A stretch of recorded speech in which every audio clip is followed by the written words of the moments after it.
Hey everybody, welcome back to Mel's Board Game Room. So today we're doing our top 9 games that was played during the month of September. So before I get into all the top 9, we're going to have a quick peek at the stats. So in the month of September, I had played 49 times of 37 different games.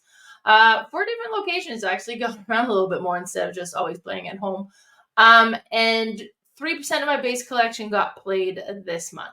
So let's have a look at what made the top 9. So in number 9 position is Messina 1343. I've received a gift card from my work. It seems like every once in a while. Now, let's be clear here. So when I get a gift card from my work, it'll be whatever the amount, I get a game with it. So I don't necessarily get a lot of free games from those gift cards, but I get a discount on my games from those gift cards. So that's what I did with this one here.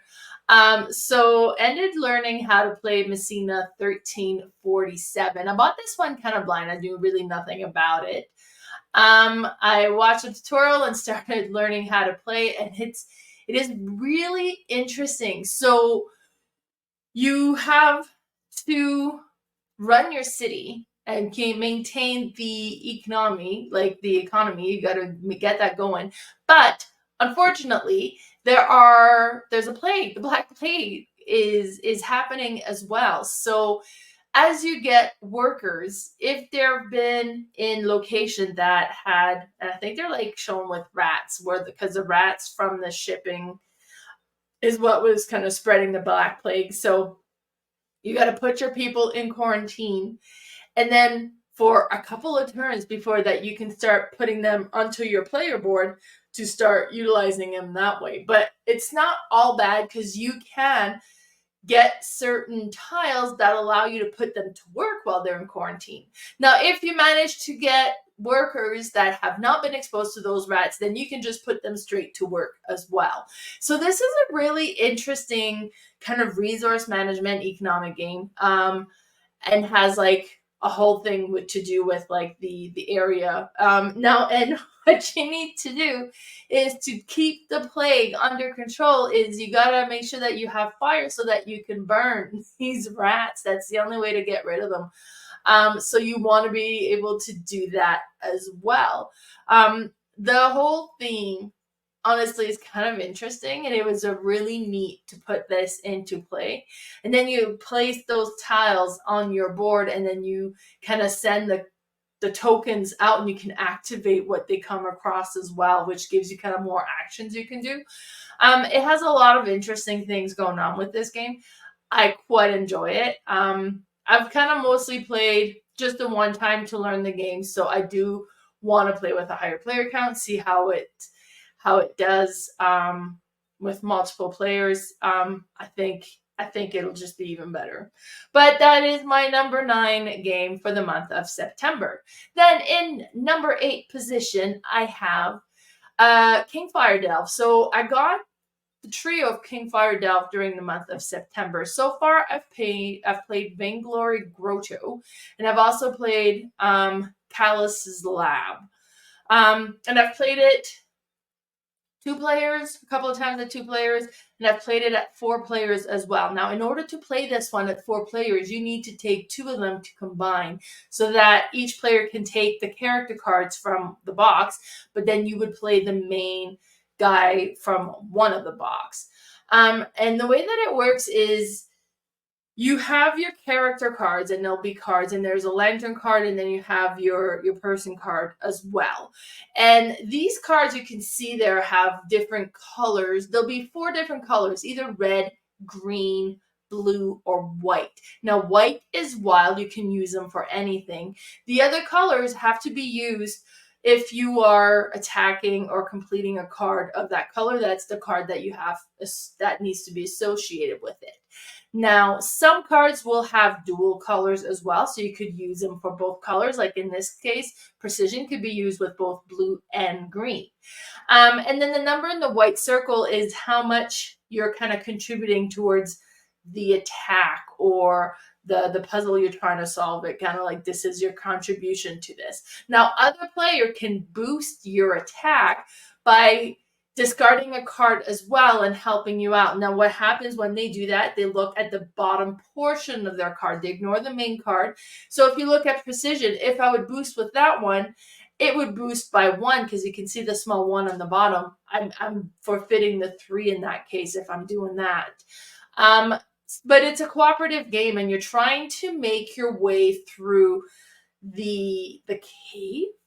Is it the cave, or is it some sort of I forget the word now.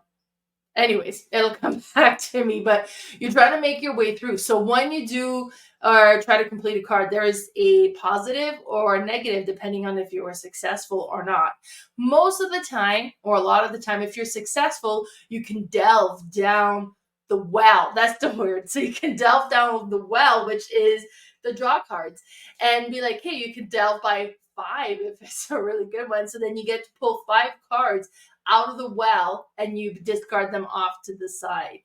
And once you reach the bottom of the well, then you kind of reach the boss level, basically. You replace all the cards that are around the main boss now, and you put like the main boss cards. And what's going to happen with those cards is you need to kind of complete one of them in order to make the big boss monster give him a weakness to one of the colored attacks. So now if you do all 3, you can attack them with both blue, green, and red. And then you can kind of do more damage. But there's also another card, and each character, depending on the box you're playing, you get 3 potential of who the big boss is going to be. And you won't see who that is until you reach the bottom of the well. But each of them have different nuances of what might happen. Plus, another interesting with this one is you don't redraw after you've played the game. You don't draw back up. The only way to draw back up is if you potentially have a card that allows you to do that, and those cards are rare. Or when you run out of cards, you're exhausted, so you have to take an exhausted card. You reveal it. It's like some sort of negative that you'll get for the rest of the game until you can either kind of get rid of that exhaustion. But you have some sort of negative that will happen, and then you get to draw back to 5 cards. So you got to be really careful as to when you're going to discard cards because they're hard to come by. It was a really neat, interesting game. I really enjoyed that mechanism. And it was just a lot of fun. So then the next one that my number 7 in the month of September is Plunder, A Pirate's Life. So I had my siblings over. I know my siblings really enjoy Catan. And I was like, okay, well, I know you guys enjoy Catan. Let me show you this one. I think you might like it. And actually, they absolutely loved it. First of all, with Plunder, let's talk about the components because the components are amazing. So everybody starts with a pirate ship. And your pirate ship will have 4 little red pegs, and those are your pirates that you have on the crew on your ship. Now, you will be kind of going around. You have like these little X on the maps, and those X kind of mark the spot. And if you reach it, you get a treasure card. Most of the time, the treasure card will be good, and it'll kind of give you different things or different actions you can do. And as well, for every island you control, and you always start with 1, at the beginning of your turn, you draw that many resources, and you kind of draw blind. You don't know what you're getting. And in Catan fashion, you have different recipes. So different grouping of resources will allow you to get different things. So you can get a sail that you can add to your boat, and you just kind of plug it in on your boat. Now that boat can move by an extra space because it's kind of like a roll and move otherwise.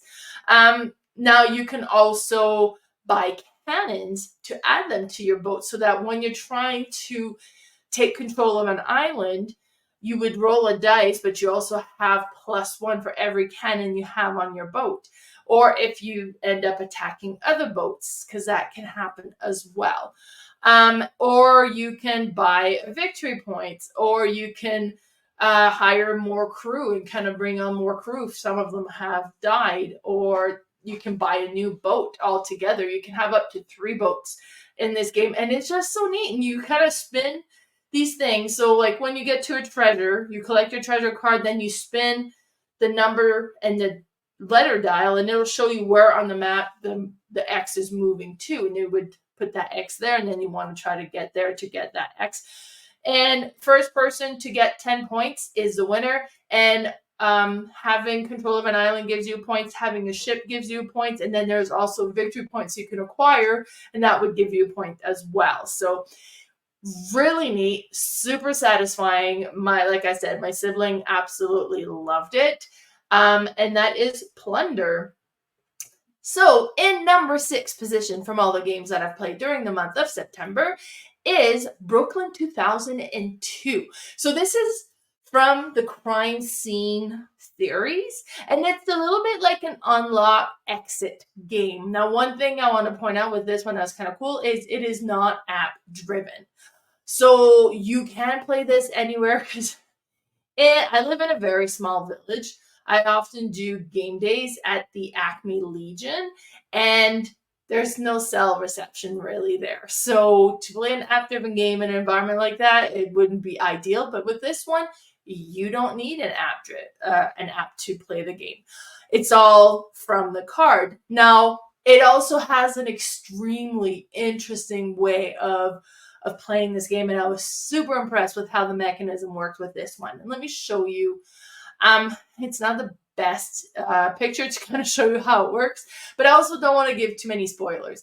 I did do a quick playthrough of like the first 2-3 puzzle just to show you how it worked, but you have a map that you can see there, kind of a map, like it's a picture with a grid, and that's the crime scene. And there's a bunch of things going on there. You start with the story and you kind of read the beginning of it, and it explains what's happening.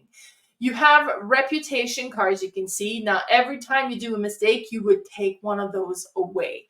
You have your evidence card that you're going to start with that, and that's going to be part of the pictures. It's also going to have your clues.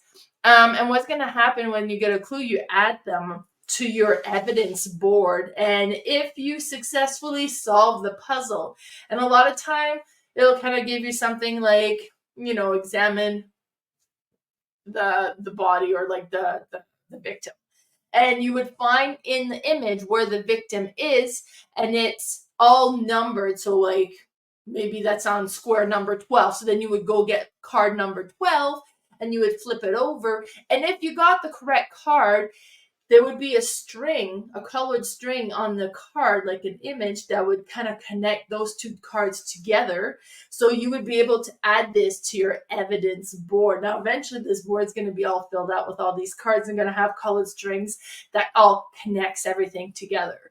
And then once you kind of, okay, great, I got this, it connects this into this, and I have the green string that connects it, I can look at the new one.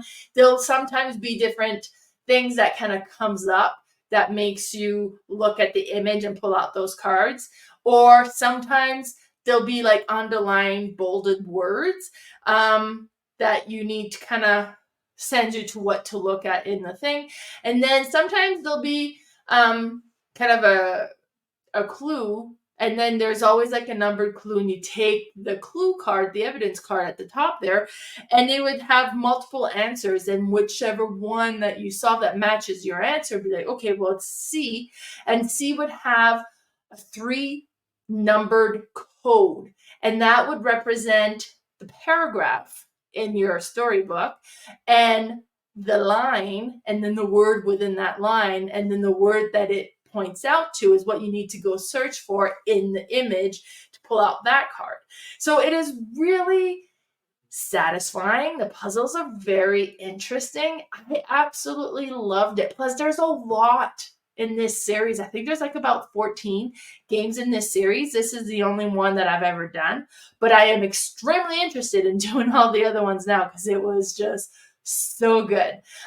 This one will take about 1 to 2 hours to complete, and then at the end, whatever you have left in the reputation is going to help you solve the whole crime and see if you can get your murderer. So super strong storyline to this one. It was really neat, and then creating the storyboard as you're collecting all the cards, so satisfying. I really enjoyed this one. Then in my number 5 position is stamp swaps. So I got this one from Stonemeyer Games, and we ended up playing it. Now, one thing I would point out, because there was one player that was not getting any stamps they were looking for, because I kind of punched the game and sorted it, and then we played it, and we didn't properly shuffle the tiles, and it showed a little bit. So all the space themed tiles like at the bottom. So make sure that you shuffle everything together after you punched it out, before you play the first time. But with this one, what's kind of really interesting is you start with 3 tickets, and then 4 different gold cards are going to come out. Then you have your final goal. And each round, you're going to be pulling out number of cards depending on the number of players. Those cards are going to have a different combination of stamps that you're going to pull out and lay down. And then you take turn drawing from those stamps. Now, there's the 4 different goals that you can work towards, and you're going to pick each round which one you want to try to do. And there's also like your personal goal that you personally are working towards as well.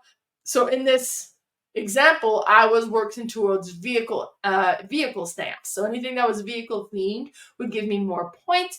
So you're collecting these stamps, and you kind of would you draw 6, and then at the bottom of the board it kind of has a spot. So once everybody has 6, what you're going to do is you're going to split those 6 stamps into 2 groupings. Now, you can put 1 into reserve, but what you put into reserve cannot be your rare stamps. The rare stamps normally don't have a theme, but it does have a high point value for the end of the game. And then you create 2 groupings in front of you, and then whoever has the first player marker would start, and they would look at everybody's stamps in front of them, and they would pick 1/2 of those groupings. So let's say they picked half of mine. So, okay, well, I'm going to take these ones. So anything they've left behind goes into what I'm going to keep. So you want to make sure that you put good stuff in both, so that if you end up with 1/2 or the other, you're not like major disappointed. You kind of got something you can work with. Then once somebody's taken my half, it's my turn to look at all the other cards, and that can go and draw half of somebody else's 2 groupings, and then they would take the other grouping and pick next, and so on until you have all the stamps you've accumulated. Then you're going to go and put them in your stamp book, and depending on how you're putting it together could affect what the goal is.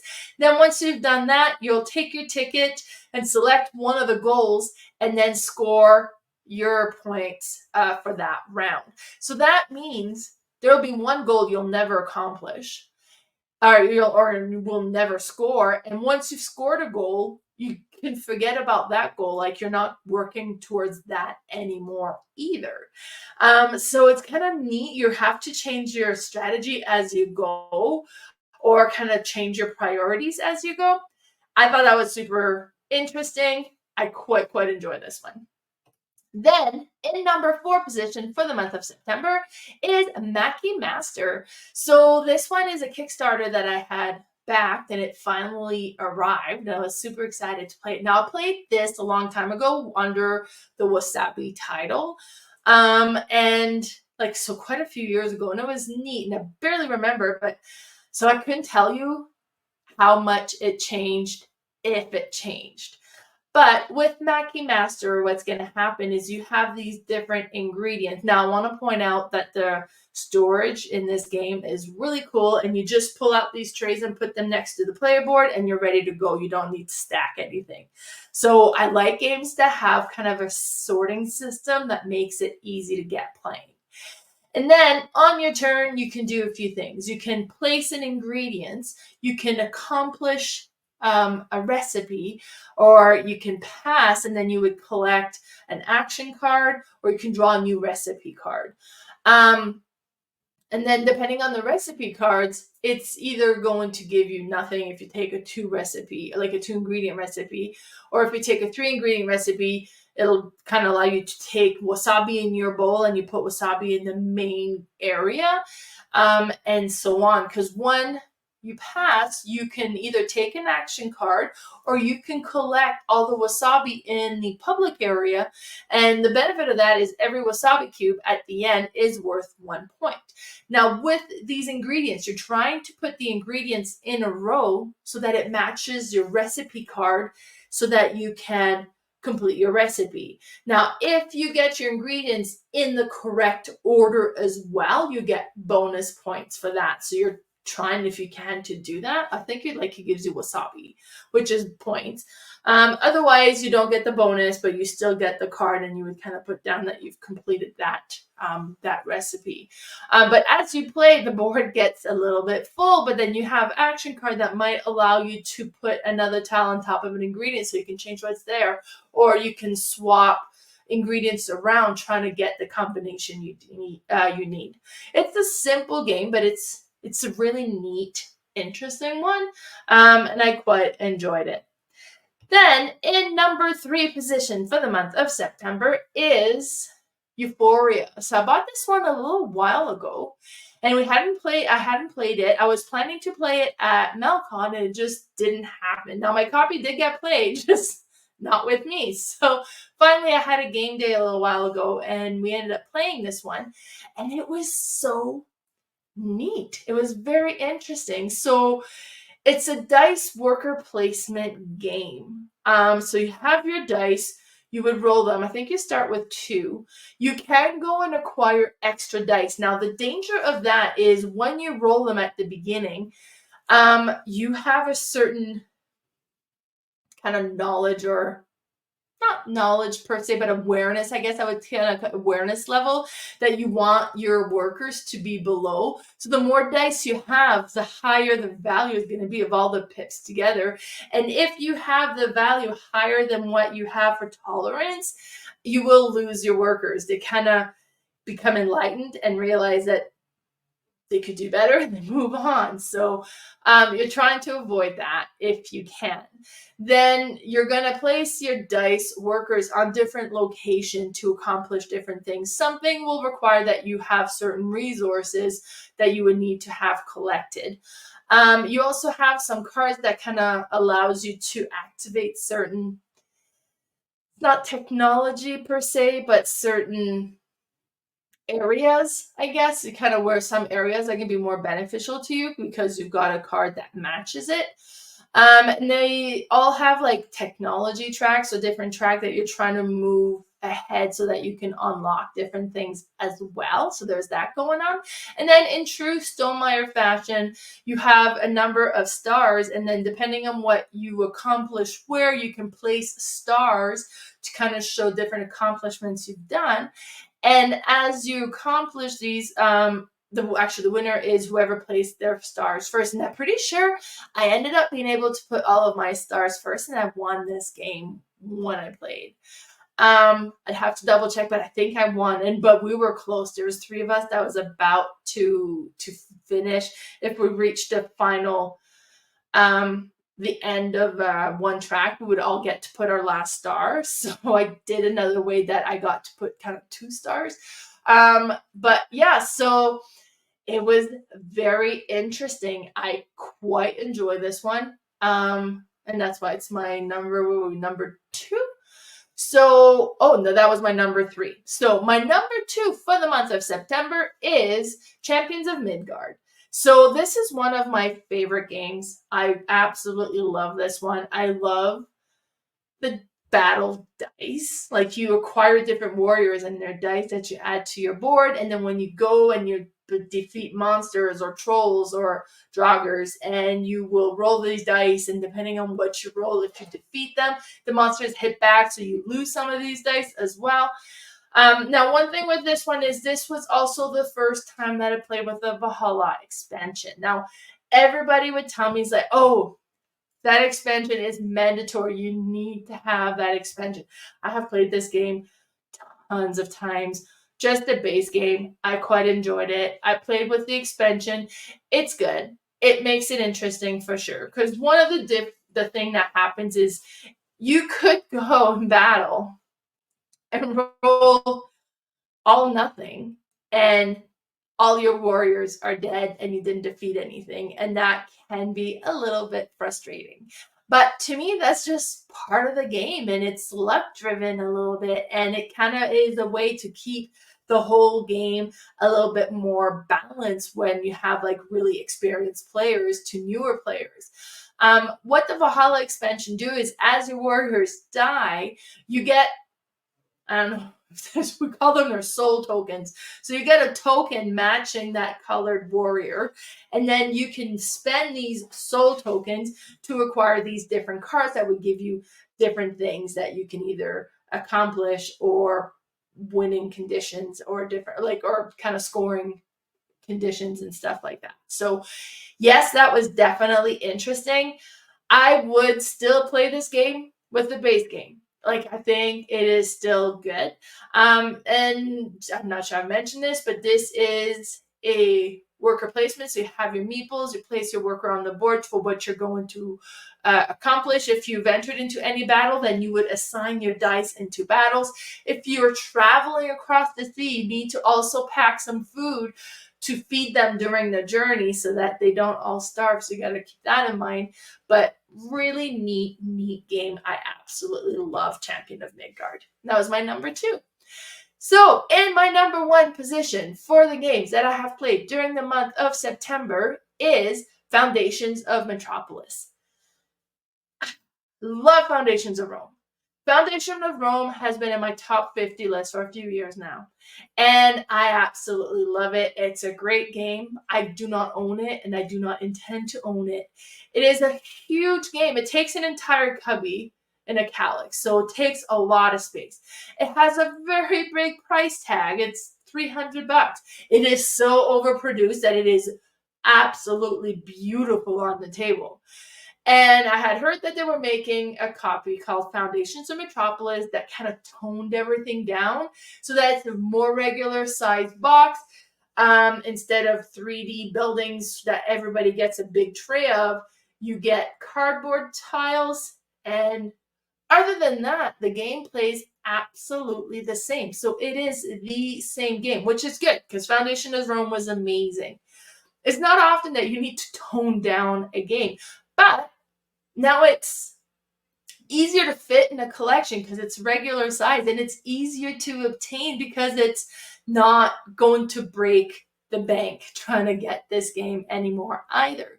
It's easier to justify like a $50 game than a $300 game, right? So I have played my friend's copy, and I was worried that great, now it's tile laying game, because what was great with Foundations of Rome is you pulled out the tray, everything is set up, you're ready to play. I was like, oh, it's going to be annoying to lose that organization. But you don't. With Foundations of Metropolis, you pull out your tray and you have all of your tiles sitting in its little nook because it's all indented in there. And then you're ready to play. So the organization is exactly the same, which I think that is amazing. I have ordered my copy. It has arrived. It is at my friend's house in Red Deer, so I need to pick it up. I'm actually going there tomorrow, and I'll be picking it up tomorrow. But so it plays exactly like Foundations of Rome. So you play over 3 eras. During each era, you're going to be acquiring. Oh, let me show you the game. This is what it looks like. So you'll be acquiring these cards that have a letter and a number, which indicates what area of the grid you're acquiring. So it'll be like, okay, I got B4, then you would put your little token on B4 to show that you own this. Now, at any time, you can start converting those locations you own to put tiles on it, but you're going to need to own multiple locations that are touching in order to be able to do that. Now, these tiles are either going to give you population, which is good because populations give you points, or it's going to give you money. So when you collect money, you get a little bit more money, or it's going to give you a way of scoring depending on what is around that particular building, and what it's touching would kind of score you. So it could be like, okay, well, you score 1 point for every population you have around this building. So you're trying to kind of put things strategically. And what's neat as well is your board is going to show, as you pull out, it shows in the whole what was there, so you can quickly determine, okay, well, my population is 4. because you can quickly see on your board that it's 4 instead of having to kind of search all over the board. You will do that for the first era. Once you reach the end of the first era, you score what you've collected so far. Then you play the second era, and then at the end of that, you score once again. And then the same thing with the third era, and then it's final scoring, and it's the end of the game. So, as I mentioned, plays absolutely the same as Foundations of Rome, but it's in a more compact, more manageable version of the game. So, those, just to recap, those are the 9 games that made my top 9 for the month of September. I also have all the games I did end up playing, so I can show those to you real quick. I think it was 36 games. So yeah, so I mean, a decent number of games. A lot more than some, a lot less than some. Like, I think my friend Carla plays like almost 200 plays a month. So I am nowhere near that. Now, if you want to follow me, I am on Facebook. My Facebook page is Mel's Board Game Room. I am also on Instagram at Mel's Board Game, Mel's_Board Game _room. I also have a podcast that I do with my friend Carla called The Board Game Specialist. And my YouTube channel is Mel's Board Game Room. So thank you so much for tuning in, everybody. Bye.